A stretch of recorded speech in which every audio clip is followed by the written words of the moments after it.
আলহামদুলিল্লাহ ওয়াসসালাতু ওয়াসসালামু আলা রাসূলিল্লাহ ওয়া আলা আলিহি ওয়া সাহবিহি ওয়া মাওয়ালা মা বাদ। সম্মানিত দর্শক শ্রোতা, আমার প্রাণপ্রিয় মুসলিম ভাতৃ ও শ্রোতৃমণ্ডলী, আজকে আপনাদের সামনে বিষয়বস্তু হচ্ছে তাসবিহর অত্যাশ্চর্য ফলাফল, শান্তি, প্রশান্তি, মুক্তি, সমৃদ্ধি, অনেক কিছু। সেই জন্য আমরা ভূমিকা লম্বা না করে মূল বিষয়ের প্রতি অগ্রসর হই। আয়াত, হাদিস, আল্লাহ নবী সাল্লাল্লাহু আলাইহি ওয়াসাল্লাম থেকে যেগুলো এসেছে সুসাব্যস্ত হিসাবে এই ফজিলতগুলোই এবং এখানে যেই কথাগুলো বলা আছে আলেমুল আমাদের ব্যাখ্যা, যারা গ্রহণযোগ্য ইসলামী শাস্ত্রে যাদেরকে আল্লাহ রাব্বুল আলামিন পরিমাণ পারঙ্গমতা দিয়েছেন, তাদের কথা অনুযায়ী আমরা মূল ব্যাখ্যাটা আপনাদের সামনে উপস্থাপন করার এবং বিষয়কে খোলাসা করার প্রয়াস খুঁজি। ওমা তৌফিকি ইল্লা বিল্লাহ আলাইহি তাওয়াক্কালতু ওয়া ইলাইহি উনীব। সম্মানিত শ্রোতামণ্ডলী, আজকে এই কঠিন অশান্তি মুখর এই পৃথিবীতে মারামারি, কাটাকাটি, হানাহানি, রাহাজানি এবং হত্যাকাণ্ড এত বেশি বেড়ে গেছে, আর তার আপনার ধর্ষণ সহ আর অন্যান্য সেই ক্রাইম, অন্যায়, অরাজকতা, যেগুলোর মানে সীমা পরিসীমা নেই। প্রতিষ্ঠানে যেখানে নিরাপদ জায়গা হিসাবে সন্তানদেরকে দেওয়া হয়, সেই জায়গায় তাদের না মান ইজ্জতের কোনো গ্যারান্টি আছে, না তাদের মানবেতর জীবন নিয়েও বাঁচার কোনো সামান্যতম সম্ভাবনা আছে। মানুষের জীবন মানুষ মুহূর্তে ছিনিয়ে নিচ্ছে এবং এই ধরনের ঘটনা আপনারা অহরহ দেখতে পাচ্ছেন। আমি আর সেগুলো বলে পেজ লম্বা করতে চাচ্ছি না। মোট কথা, পিতার হাতে কন্যা হত্যা হচ্ছে, ছেলে হত্যা হচ্ছে, মায়ের হাতেও তাই একই অবস্থা। পরকীয়া যেই একটা লম্পট, একটা নরপিশাচ, তার হাতে মা ধরা পড়বে এই ভয়ে, বরং তাকে ধরা পড়ার সেই আশঙ্কা থেকে বাঁচিয়ে আল্লাহর আযাব এবং গজব থেকে তাকে মুক্তি দেওয়ার জন্য, তাকে উপদেশ দেওয়ার কারণে সেই মেয়েকে, ওই লোকটাকে হায়না বানিয়ে তার চোখের সামনে তার মেয়ের জীবন নাশ করাচ্ছে, এমনকি সে শেষ পর্যন্ত গলা টিপে তাকে দুনিয়া থেকে উধাও করে দিচ্ছে। এরা কি কোন অবস্থায় আছে, এদের কি পরিস্থিতি, আমার আর আজকে ব্যাখ্যা করার ভাষা নাই, প্রয়োজন নেই। কিন্তু এই পরিস্থিতিতে আমরা বলবো যে কোরআন এবং সুন্নাহ থেকে আমাদের শান্তি, প্রশান্তি, মুক্তি, আমাদের অসংখ্য গুরুত্ব ফলাফল যেই কাজে আছে, আমরা সেগুলো আজকে গ্রহণ করব এবং সেখান থেকে আমরা দেখতে পাবো যে না, এই বর্তমান এই ক্ষুধা ঝঞ্ঝা, এই ভরপুর এই পৃথিবীতে বিধর্মীরা পর্যন্ত বলেছিলেন যে নবী মুহাম্মদুর রাসূলুল্লাহ সাল্লাল্লাহু আলাইহি ওয়াসাল্লামের আদর্শ ছাড়া আজকে। তাহলে এখানে আমরা যেই সমস্যাগুলো দেখলাম সংক্ষেপে, আমাদের পরবর্তী আলোচনায় সমস্যাও ফুটে উঠবে, সমাধানও আসবে। দেখেন সমস্যা কি, আমরা আল্লাহর জিকির থেকে গাফিল, এটা বড় একটা সমস্যা। আল্লাহ বলছেন, ইয়া আইয়ুহাল্লাযীনা আমানু যকুরুল্লাহ যিকরান কাসীরা, হে মুমিন সম্প্রদায় তোমরা আল্লাহকে বেশি বেশি স্মরণ করো, ওয়াসাব্বিহু বুকরাতান ওয়া আসীলা, সকাল সন্ধ্যায় তার পবিত্রতা জপ করো। বেশি জিকির তো আমরা পারছি না, অন্তত ন্যূনতম যেটা ইবনে আব্বাস রাদিয়াল্লাহু আনহু বলেছিলেন যে যেই সময়ে যেই দোয়াটার কথা আসছে, যেই জিকিরের কথা হাদিসে আসছে, আমরা যদি, এবং কোরআনে আসছে, আমরা যদি সেইটা অন্তত এই সময় পড়ি, হাদিসের জন্য বলা হলো যে ব্যাখ্যা সহকারে এবং উপলক্ষ ঠিক করে, প্রসঙ্গ ঠিক করে, হাদিসেই বেশি আসছে, কোরআনে ব্যাপকভাবে আসছে এবং হাতে গোনা কয়েকটা। তো সমস্যা এখানে আছে, সমাধান এখানে আছে। সমস্যা হলো যে আমরা আল্লাহর জিকির থেকে গাফিল। আসুন এই আয়াতের ব্যাখ্যা শুনলে আমরা আরো পরিষ্কার বুঝতে পারবো। আল্লাহ পাক সূরা বনী ইসরাঈল, অথবা তার আরেকটা নাম হলো ইসরা, আরবি কোরআনগুলোতে দেখবেন যে এইভাবে লেখা আছে ইসরা, আমাদেরগুলোতে বনী ইসরাঈল লেখা আছে, দুইটাই তার নাম। তুসাব্বিহু লাহু সামাওয়াতু সাবউ ওয়াল আরদু ওয়া মান ফীহিন ওয়া ইন মিন শাইইন ইল্লা ইউসাব্বিহু বিহামদিহি ওয়ালাকিন লা তাফকাহুনা তাসবিহাহু ইন্নাহু কানা। নামাজ পড়তে তো আচ্ছা, আল্লাহু আকবার। ওই যে অনেকজন নামাজ পড়ে না, তাদেরকে ডাক দিলাম। আল্লাহ পাক বলতেছেন যে তার উদ্দেশ্যে আসমান এবং জমিনে যা কিছু আছে সব কিছু পবিত্রতা জপ করে, কিন্তু আমরা তা বুঝতে পারি না। এরপর আল্লাহ পাক বললেন তিনি হলেন সহনশীল এবং ক্ষমাশীল। সহনশীল শব্দটা কোরআন কারীমের মধ্যে একটা নিয়ম আছে, ব্যবহার করা হয় যখন এমন অপরাধ হয়েছিল যে অপরাধের কারণে পাকড়াওয়ের কথা, কিন্তু আল্লাহ মাফ করে দিয়েছে। তার মানে কি, এই আসমান জমিনের সকল জিনিস, জড় পদার্থ সহ, আচ্ছা, তো এইভাবে করে আমরা দেখতে পাচ্ছি যে জড় পদার্থ সহ সার্বক্ষণিক আল্লাহর জিকিরে নিমগ্ন থাকে। আর আমরা আশরাফুল মাখলুকাত, সর্বশ্রেষ্ঠ নবীর শ্রেষ্ঠ উম্মত, আমরা কতটুকু পরিমাণ সময় আমরা আল্লাহর জিকিরটা করি আর কতটুকু আমরা গাফিল থাকি। বেশিরভাগ সময় আমরা কি হয়ে থাকি, বিস্মৃত হয়ে থাকি আল্লাহর জিকির। এই জন্য আল্লাহ বললেন যে আমি পাকড়াও করি নাই, আমি যেহেতু হালিম আর আমি গফুর হিসাবে ক্ষমাও করে দিলাম। ক্ষমা সবটা তো হবে না, যেটা কবিরা তৌবা লাগে সেটা তৌবা লাগবেই। তাইলে আমরা এখানে কিন্তু এক আয়াতে সমস্যাও পেয়ে গেলাম যে আল্লাহর জিকির থেকে গাফিল থাকা, সমাধানও পেয়ে গেলাম, সেটা হলো কি করা, তাসবিহ। তাই এই জন্য তাসবিহ শব্দটা আজকে আমাদের আল্লাহ রাব্বুল আলামিন সূরা হিজরের শেষের দিকে, একেবারে শেষের 97 এবং 98 আয়াতে আল্লাহ পাক বলছেন, কাদ লা না'লাম আন্নাকা ইয়াযীকু সাদরুকা বিমা ইয়াকুলুন। হে নবী, অবশ্যই আমি জানি তাদের কথায় আপনি ভারাক্রান্ত হন। সমাধান কি? আল্লাহ কষ্টের সমাধান কি? বিশেষ করে দাঈল আল্লাহ, ইনাদের উপরে যে পরীক্ষা আসে, ইনাদের উপরে যে কষ্ট আসে, ইনাদের উপরে যে জুলুম নির্যাতন আসে, জেল জরিমানা সহ আরো কত কিছু আসে। কোনো কিছু আছে যে আপনার ওই জেল জরিমানা, কিছু আছে যে জেল জরিমানা অপেক্ষা আরো কঠিন। এমন অসুখ আছে, এটা পৃথিবীর মধ্যে সবচেয়ে বড় জেল। মান সম্মানের উপরে আঘাত, এটা সবচেয়ে বড় পরীক্ষা এবং বিপদ। যারা সম্মানী মানুষ, মানি মানুষ, তাদের উপরে এটা সবচেয়ে কঠিন পরীক্ষা। আমার নবী সাল্লাল্লাহু আলাইহি ওয়াসাল্লামের উপরে এই সবগুলোই অতিক্রান্ত হয়েছে এবং তিনি সেটাকে পাহাড়ের মতো, ইস্পাত পাথরের মতো, হিমালয় পাহাড়ের মতো, উহুদ পাহাড়ের চেয়ে আরো ভারী হয়ে সেগুলোকে তিনি বহন করেছেন সাল্লাল্লাহু আলাইহি ওয়াসাল্লাম। আমরা তার উম্মত। ফাসাব্বিহ বিহামদি রাব্বিক ওয়া কুম মিনাস সাজিদিন। সমাধান হলো আল্লাহর প্রশংসা জড়িত পবিত্রতা জপ করা। ওই ফাসাব্বিহ, এটা থেকে সুবহানাল্লাহ আসছে। মূল কথাটা সুবহানাল্লাহর উপর দিয়ে আজকে কেন্দ্রিক, সুবহানাল্লাহ কেন্দ্রিকই হচ্ছে। আর হলো সেজদা করা, তার মানে নফল নামাজ। দুইটা আমরা পেয়ে গেলাম, একটা বলতে গিয়ে আরেকটা পেয়ে গেলাম। নফল সালাত এটা লাগবে, বিশেষ করে দাঈ ইলাল্লাহর জন্য। আল্লাহ রাব্বুল আলামিনের নবী সাল্লাল্লাহু আলাইহি ওয়াসাল্লামকে তাহাজ্জুদের কথা বলার পরে আল্লাহ বলছেন, ইন্না লাকা ফিন নাহারি সাবহান তাওয়িলা। হে নবী, আপনার জন্য রয়েছে সেই লং আয়তনের সাঁতার কাটা দিনের বেলা। তো রাতের বেলা আপনি এটার জন্য রাতে সঞ্চয় করতে হবে কি দিয়ে? ফাসজুদ লাহু ওয়াসাব্বিহু লাইলান তাওয়িলা। আল্লাহর উদ্দেশ্যে সেজদা, আবার ওখানে শব্দটা সুবহানাল্লাহ বলা, আল্লাহু আকবার। নফল নামাজকেও কিন্তু তাসবিহ নামে আখ্যায়িত করা হয়েছে, আবার তাসবিহকেও সালাত বলা হয়েছে একটা হাদিসের মধ্যে, পরে আসবে। তো যাই হোক, আমরা সামনের দিকে অগ্রসর হই। হাদিসের মধ্যে আসছে আল্লাহ নবী সাল্লাল্লাহু আলাইহি ওয়াসাল্লাম বলেছেন, এবং আগে আমরা আয়াত বলি যেহেতু একটা লোক আয়াতের শান বেশি। ওয়াদান্নুন ইয যাহাবা মুগাদিবান ফাযান্না আল্লা নাকদির আলাইহি ফানাদা ফি। আল্লাহু আকবার। তাহলে এখানে আল্লাহ পাক বললেন, ইউনুস আলাইহিস নবী সাল্লাম কি করলেন? তিনি মাছের পেটে যখন পড়ে গেলেন এবং পানিতে ডুবে গেলেন, তখন ফানাদা ফি যুলুমাত, অন্ধকার, একটা রাতের অন্ধকার, আরেকটা মাছের পেট, আরেকটা পানি, লা ইলাহা ইল্লা আনতা সুবহানাক ইন্নী কুনতু মিনাজ জালিমিন। আল্লাহ, তুমি ছাড়া সত্য কোনো মাবুদ নেই, আমি অন্যায়কারী, অবশ্যই আমি অন্যায়কারী। এটা আসছে সূরা আম্বিয়া 87 নম্বর আয়াত। 88 নম্বর আয়াত আল্লাহ কি বললেন? ফাস্তাজাবনা লাহ, আমি আল্লাহ তার দোয়া কবুল করলাম। তাইলে উনি বলতেছেন তাসবিহর কথা, এখানে কিন্তু কিছু চান নাই, এটাই দোয়া। আল্লাহু আকবার। এবং হাদিসে নাসাইতে আসছে, তাইলে জিকির এটা কিন্তু হুবহু দোয়ার কাজও দেয়। মান শাগালাহু যিকরি আন মাসআলাতি আতাইতুহু আফদালা মা উতিস সাইলিন। হাদিসে কুদসি এবং সনদ সহিহ, যে আমাকে বলার থেকে বিরত থাকলো আমার স্মরণের কারণে, জিকির নিয়ে ব্যস্ত থাকার কারণে, আমি তাকে বলা অপেক্ষা আরো বেশি দান করব, দোয়া করা অপেক্ষা আরো বেশি দান করব। আর জিকিরে চলে গেলে তো সেই চ্যাপ্টার আলাদা। সূরা রা'দের 28 নম্বর আয়াতে আল্লাহ বলে দিয়েছেন, আলা বিযিকরিল্লাহি তাতমাইন্নুল কুলুব। জেনে রাখো, আল্লাহর স্মরণে অন্তর প্রশান্ত হয়। এই যে প্রশান্ত হওয়ার কথা আপনারা পেয়ে গেলেন। না দুনিয়া से, ना दौलत से, ना घर आबाद करने से, दिल को तसल्ली मिलती है अल्लाह को याद करने से। তো তার 28 নম্বর আয়াতে সূরা আম্বিয়ার আল্লাহ বললেন যে আমি তার দোয়া কবুল করলাম এবং তাকে আমি এই দুশ্চিন্তা থেকে উদ্ধার করলাম। আর এইভাবেই আমি মুমিনদেরকে উদ্ধার করি। তার মানে কিয়ামত অবধি মুমিনদেরকে এই কালিমার মাধ্যমে আল্লাহ রাব্বুল আলামিন বিপদ থেকে নিষ্কৃতি দান করবে। এটা কোনো খতমে ইউনুস হওয়ার ভিত্তিতে নয়, দোয়া ইউনুস আপনি পড়বেন, নিজে পড়বেন, যার পেটে ব্যথা সেই সেটা পড়বে যতক্ষণ পর্যন্ত তার সেটা দূর না হয়। এমনকি দূর হয়ে যাওয়ার পরেও আল্লাহর শুকরিয়া হিসেবে সে পড়তেই থাকবে, কেননা অন্তরের প্রশান্তি সেটা তো আসেই এবং সওয়াব তো জমা হবেই। আল্লাহ পবিত্রতা জপ করার উপরে আল্লাহ যে খুশি হন, এটা তো আপনারা অনেকটাই বুঝতে পেরেছেন। আরো এখানে আলোচনা হবে, আর নিজেরাও অনেক কিছু জানেন। হাদিসের মধ্যে আসছে দাওয়াতু যিন্নুন লা ইলাহা ইল্লা আনতা সুবহানাকা ইন্নী কুনতু মিনাজ জালিমিন। এই দোয়াটার কথা আল্লাহ নবী সাল্লাল্লাহু আলাইহি ওয়াসাল্লাম উল্লেখ করে, এবং এটা যিন্নুন নবী ইউনুস আলাইহিস সালামের উপাধি, বললেন এই দোয়াটা যেই ব্যক্তি, মুসলিম ব্যক্তি পড়বে, এক বর্ণনায় আসছে যে কোনো বিষয়ে পড়বে, ইল্লা স্তাজাবাল্লাহু দুআআ, আল্লাহ পাক অবশ্যই তার দোয়া কবুল করবেন। তিরমিজি 3505।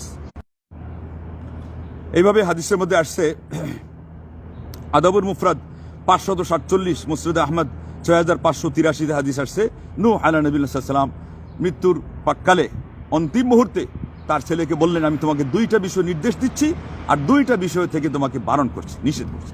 নির্দেশের বিষয় হলো লা ইলাহা ইল্লাল্লাহ। তার ফজিলত বুঝাই থেকে বললেন যে আসমান জমিনকে যদি কাই বানানো হয় আর এটা দিয়ে লাঠি বানিয়ে আঘাত করা হয় তাইলে ওটা ভেঙে চুরমার হয়ে যাবে, চূর্ণ বিচূর্ণ হয়ে যাবে, এত শক্তিশালী। আর বললেন কি সুবহানাল্লাহি ওয়া বিহামদি, কেননা ফাইন্নাহা সালাতু কুল্লি শাই। বললেন সুবহানাল্লাহি ওয়া বিহামদি, এই বাক্যটি সকল মাখলুকাতের জিকির। সুবহানাল্লাহ, ওই যে সূরা বানী ইসরাঈলের 44 নম্বর আয়াতে যেটা শুনলেন যে সব কিছু আল্লাহর তাসবিহ জপ করে, এখানে ফাইন্নাকা সালাতু কুল্লি শাই এবং তাসবিহকে যে সালাত বলা হয় এটাও প্রমাণ পাওয়া গেল। এটাকে উদ্দেশ্য কিন্তু তাসবিহ, আপনি অনুবাদ করবেন না নামাজ, তাইলে অন্যগুলো নামাজ পড়া লাগবে, আর সবাই তো নামাজ পড়ে না। জড় পদার্থ কি নামাজ পড়বে? কিন্তু আল্লাহর পবিত্রতা জপ করে, এটা হলো সালাত শব্দের অর্থ হলো এই জায়গায়। এই জন্য কোন জায়গায় কোন অর্থ করতে হবে সেটা জেনে বুঝে করতে হবে। এরপরে আল্লাহ পাক বললেন, আল্লাহ নবী সাল্লাল্লাহু আলাইহি ওয়াসাল্লাম বললেন ও বিহা ইউরজাকুল খালক। আল্লাহু আকবার, এখানে রিজিকও রয়েছে, ওই যে সমৃদ্ধি, সব কিছুর ব্যবস্থা এখানে আছে। সুবহানাল্লাহ বিহামদি বেশি বেশি জিকির করার মাধ্যমে আল্লাহ নবী সাল্লাল্লাহু আলাইহি ওয়াসাল্লাম বলছেন যে মাখলুকাতকে রিজিক দেওয়া হয়, সকল মাখলুকাতকে। আপনি যদি আশরাফুল মাখলুকাত হন, আলহামদুলিল্লাহ, আপনার ঐতিহ্য বজায় রাখেন, ঈমান ইসলাম ঠিক রাখেন, সুন্নাহ ভিত্তিক আমল করেন। আর যে দুইটা জিনিস পরিহার করতে বললেন সেটা একটা হলো শিরক, এর চেয়ে বড় পাপ হয় না। আর একটা কিন্তু এখানে দেখেন বলছেন যে আল কিবর, অহংকার। অহংকার চারিত্রিক যে সমস্ত দোষ আছে এর মধ্যে সবচেয়ে কঠিন দোষ অহংকার, চারিত্রিক দোষের মধ্যে। আর সবর সাইয়্যিদুল আখলাক, ধৈর্য হলো চরিত্রের সেরা। আর এর মধ্যে ওই চরিত্রের মধ্যে ঈমান আকীদার সাথে সম্পৃক্ত ওগুলো চলে গেছে ওইদিকে, শিরক এগুলো সহ। আর না হলে চরিত্রের মধ্যে অহংকার হলো কঠিন, এই জন্য এখানে নি। হ্যাঁ, ওই জায়গায় শিরিকের পরে তাওহীদের পরে বলছিলেন সুবহানাল্লাহ বিহামদির জিকির, আর এই জায়গায় আল্লাহু আকবার। তাহলে এটার মাহাত্ম্য কত বেশি, আর মানে লা ইলাহা ইল্লাল্লাহ আর তাসবিহ, আর হলো ভয়াবহতা কত কঠিন শিরিক এবং কিসের, অহংকারে। এরপরে সংজ্ঞাও দেওয়া আছে এখানে, আল কিবরু সাফাহুল হাক্কি ওয়া গামসুন নাস, অন্য বর্ণনা আছে গামতুন নাস, তার মানে সত্যকে প্রত্যাখ্যান করা এবং মানুষকে অবজ্ঞা করা, অবহেলা করা, এটাই হলো অহংকার। হাদিসের মধ্যে আসছে সুবহানাল্লাহিল আযীম ওয়া বিহামদি, এটা বললে তিরমিজি 3465। তাহলে পরে এটা আমরা পাইলাম যে আল্লাহ নবী সাল্লাল্লাহু আলাইহি ওয়াসাল্লাম বললেন সুবহানাল্লাহিল আযীম ওয়া বিহামদি, এটা পড়লে জান্নাতে একটি বৃক্ষ, খেজুরের বৃক্ষ লাগানো হবে। 3465, সুনান তিরমিজি, নাসাই 10663। এবং জান্নাতের একটা বৃক্ষ, যে কোনো বৃক্ষের কথা হাদিসে কি আসছে, দ্রুতগামী যানবাহন নিয়ে 100 বৎসর মানুষ কি করবে, অতিক্রম করবে, কিন্তু ওইটার ছায়া পর্যন্ত পার হতে পারবে না। এইরকম একটা গাছ লেগে যাবে সুবহানাল্লাহিল আযীম ও বিহামদি বলার কারণে। এই শব্দটা কিন্তু আমরা অনেকেই উচ্চারণ করি না, এই শব্দ বারবার বলতে হবে সুবহানাল্লাহিল আযীম ও বিহামদি। তারপরে আল্লাহ নবী সাল্লাল্লাহু আলাইহি ওয়াসাল্লাম থেকে আরেকটি হাদিস আসছে, মান হালাহুল লাইলু আন ইউকাবিদা। আচ্ছা, হাদিসের মধ্যে আসছে মান হালাহুল লাইলু আন ইউকাবিদা আও বাখিলা বিল মালি আন ইউনফিকা আও জাবুনা আনিল আদুই আন ইউকাতিলা ফালইউকসির মিন সুবহানাল্লাহি ওয়া বিহামদিহি ফাইন্নাহা আহাব্বু ইলাল্লাহ মিন জাবালি উহুদিন ইউনফিকুহু ফি সাবিলিল্লাহ। তাবরানীতে আসছে 7800 সিরিয়ালে, সহিহ তারগিবে 1541 সিরিয়ালে ইমাম আলবানী রাহিমাহুল্লাহ এটাকে সহিহ লিগাইরি বলেছেন, মানে হাদিসটা বিশুদ্ধ।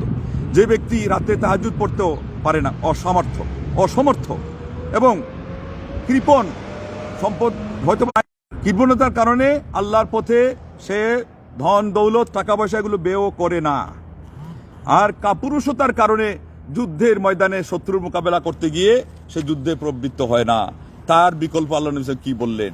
আল্লাহ নবী সাল্লাল্লাহু আলাইহি ওয়াসাল্লাম বললেন তার বিকল্পই হলো সুবহানাল্লাহি ওয়া বিহামদি। এবং এরপরে তার ফজিলত বলতে গিয়ে কি বললেন যে এটার ফজিলত এত বেশি যে এটা হলো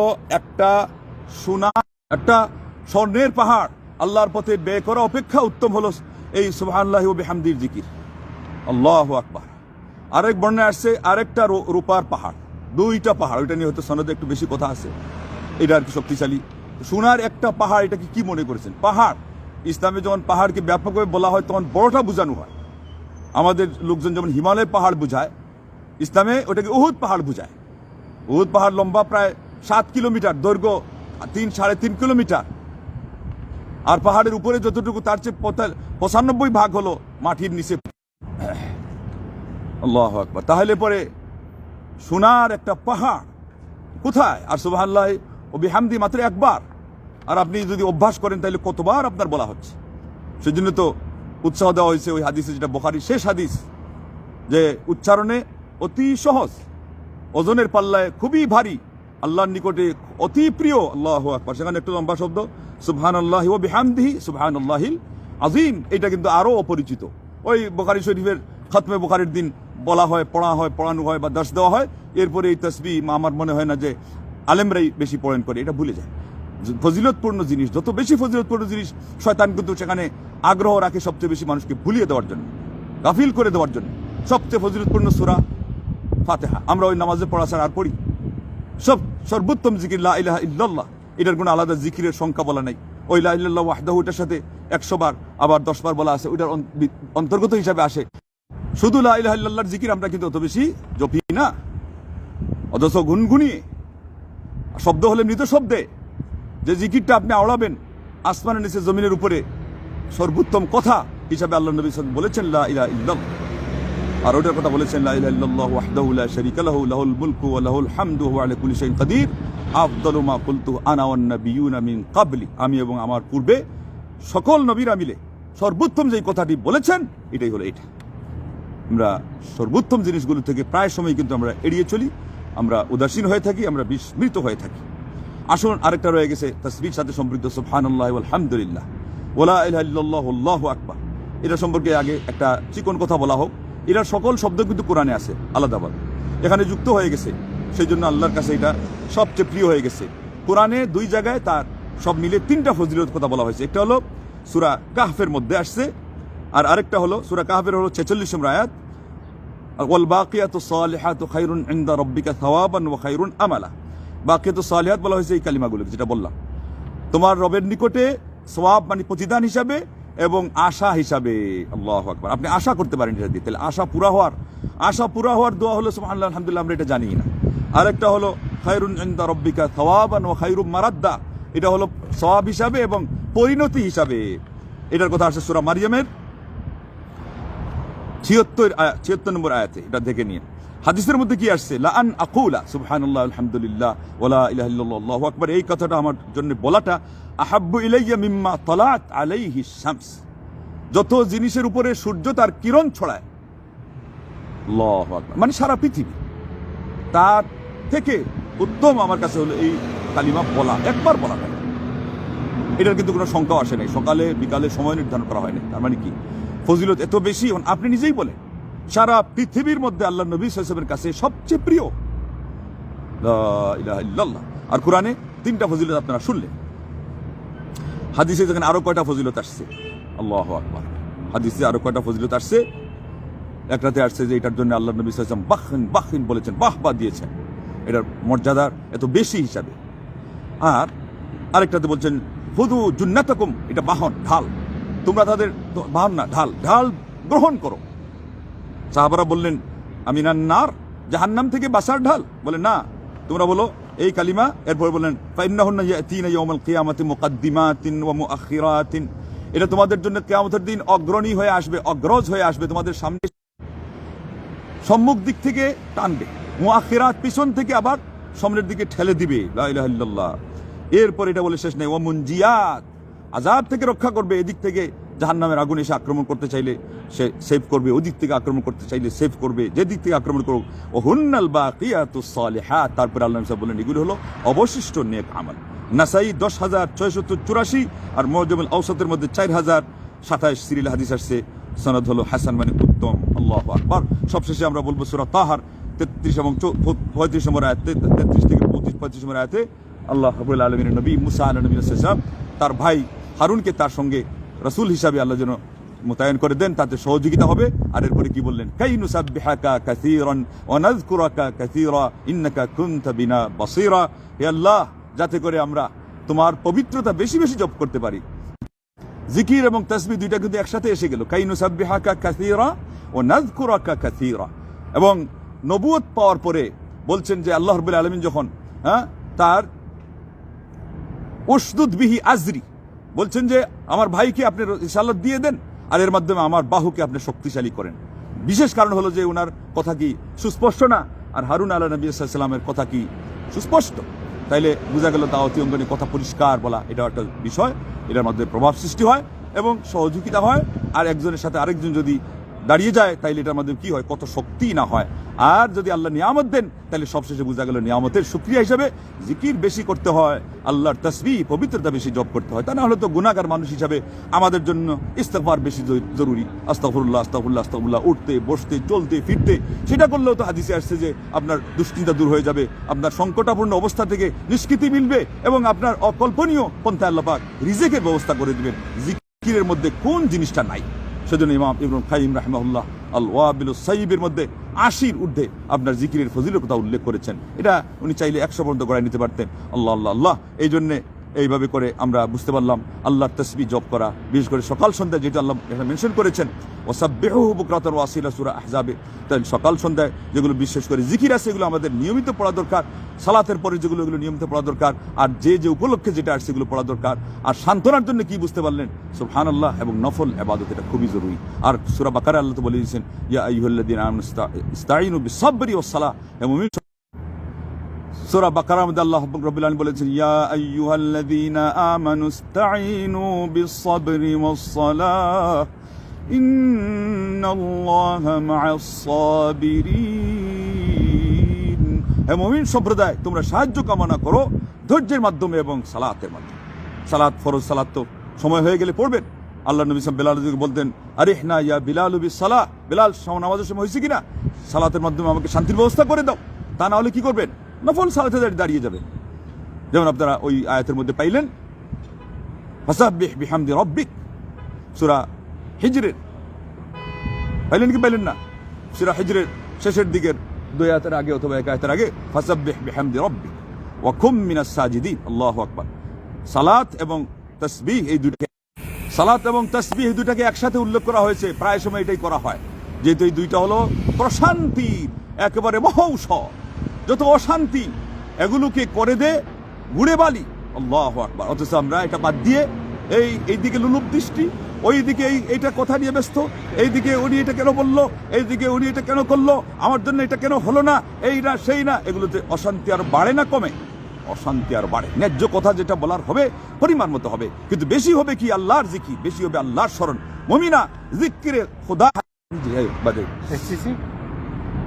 তো এই যে আমরা এটা সেটা নিয়ে ব্যস্ত থাকি, এগুলো তো আমাদের গ্লানি, এগুলো ফিতনা, এগুলো অশান্তির কারণ, দুশ্চিন্তা বৃদ্ধির কারণ। দুশ্চিন্তার সমাধান কোন জায়গায় বলে দেওয়া হয়েছে, এক বাক্যে এটা দিয়ে শেষ করে দিব। সূরা রাদের আয়াত নম্বর কত, 28 এবং এর আগে আল্লাহ কি বলছেন, আল্লাযীনা আমানু ওয়া তাতমাইন্নু কুলুবুহুম বিযিকরিল্লাহ, আল্লাযীনা আমানু ওয়া তাতমাইন্নু কুলুবুহুম বিযিকরিল্লাহ, আলা বিযিকরিল্লাহি তাতমাইন্নুল কুলুব।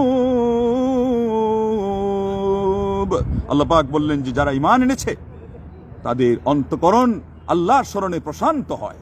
আবার বলে দিলেন ঘোষণা দিয়ে, সারা পৃথিবীর সমস্ত মানুষ অন্তরের কান খুলে শুনে রাখো, জেনে রাখো, আল্লাহর স্মরণে অন্তর প্রশান্ত হয়। আমরা যেটা বলি যে কোনো ঔষধ নাই এটার, মনের অশান্তি, দুশ্চিন্তা, ওটাই দুশ্চিন্তা, টেনশন। আল্লাহ পাক বলেন আল্লাহ জিকিরের মধ্যে তার রয়েছে ঔষধ, মহৌষধ, তার মানে প্রশান্তি। আরো যা বিস্তারিত ব্যাখ্যাতে জানলেন যে কত উন্নতি, অগ্রগতি, প্রবৃদ্ধি, সমৃদ্ধি সবকিছুই তো এখানে আছে, সুভাষিস সবই আছে। বারাকা যদি চান আল্লাহর জিকিরে নিমগ্ন হন, সব কিছু বাদ দিয়ে, মানুষের কথা বেশি উল্লেখ করা বাদ দিয়ে, ওটা বলতে গেলেই হয় গীবত। তাইলে ওগুলো নিয়ে ব্যস্ত থাকতে গেলেই তো আপনার হচ্ছে হয় পরনিন্দা, আর নাইলে নামিমা যাকে বলা হয়, পর কথা লাগানো, যেটার কারণে কবরে আযাব হচ্ছে। আল্লাহ নবী সাল্লাল্লাহু আলাইহি ওয়াসাল্লাম দেখলেন আমাদের সময় আজকে এইভাবেই নষ্ট হচ্ছে, কত গুনাহ আমরা কামাচ্ছি। এবং গীবত করার কারণে আপনার পুণ্যটা চলে যায় আরেকজন আমলনামায়, আর শেষ হয়ে গেলে, পুণ্য শেষ হয়ে গেলে তার পাপ এসে যায় আপনার আমলনামায়। সেজন্য ইমাম শাফি রাহমাতুল্লাহ বলছিলেন, যদি আমি গীবত করতামই তাহলে আমার মায়ের গীবত করতাম, কেননা পৃথিবীর কোনো মানুষকে আমার পুণ্য দিয়ে দিব, এত কষ্ট করে যে নেক কামাই করছি, এটা মা ছাড়া আর কারোর জন্য আমি দিতে পারি না। সেই জন্য তারা গীবত করতেনও না, তাদের গীবত একেবারে পাওয়া যায় না, পুরা জীবনে খুঁজে আপনি গীবত পাবেন না। এক একজনের মাহফিলে শর্ত করে দেওয়া থাকতো যে আমাদের মাহফিলে বসবা, ইলমের কথা বলবা, কোনো কাজের কথা বলবা, দুনিয়া হোক আখিরাত হোক, উপকারের কথা বলবা। এমনকি বেশিরভাগ আলিম ওলামাদের ওখানে দুনিয়াবি কথা হইতোই না, আর হইলে উপকারী কথা, অপকারী কোনো কথা, অনর্থক কোনো কথাই নাই, পাপ তো দূরের কথা। আর আমাদের বেশিরভাগ সময় আজকে এইভাবে যাচ্ছে। যাই হোক, হয়ে গেল, তারপরে অন্তত এটা যদি আমরা পড়ি, সুবহানাল্লাহ সুবহানাকাল্লাহুম্মা বিহামদিক আশহাদু আল্লা ইলাহা ইল্লা আনতা আস্তাগফিরুকা ওয়া আতুবু ইলাইক। আল্লাহ নবী সাহেব বলছেন, তাহলে পরে যেগুলো বলা